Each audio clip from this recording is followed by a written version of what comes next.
am Sara Vank, and I am a speech language pathologist with the KTL agency, and I am here today to talk about AAC, which is also known as Alternative and Augmentative Communication.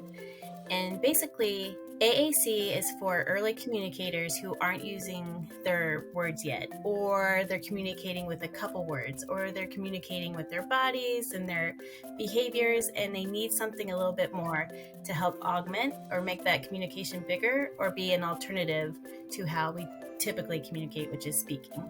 So when you hear the words AAC, I know it can feel overwhelming, but really it's just looking at that child or looking at that person and figuring out how to best support their communication. So for parents, when you hear AAC, it's okay to feel overwhelmed. And I always say the best way to start is to start. And a lot of people like to use their hands, especially with an early communicator, and you can do something like more or friend or water. And that's a great way because people love friends and they love water and they love more of something they like. And then you can move on to pictures. And the most important thing you can do is model what works for that kiddo, and you're not going to mess it up.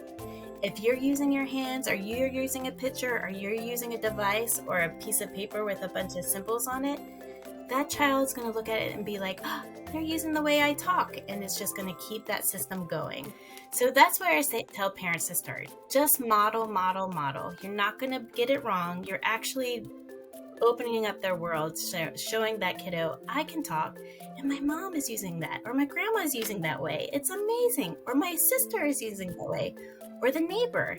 And the nice thing with low tech, with pieces of paper or just core boards, you can give them out to everyone, and then the child sees all their community kind of speaking with their voice. Usually it's laminated. It's a piece of paper with those core words that can get you a lot of movement in your day-to-day. So it can be more and like and I want. Those boards are easy because you can keep them everywhere. And then usually they reflect, if you are going to move on to something more high-tech with an iPad or a dedicated device, those core words will transfer over. If you have heard the words AAC with your kiddo from your school or from the doctor, at KTL, please give us a call if you have any questions on what that means to you and your family, and we are here to help.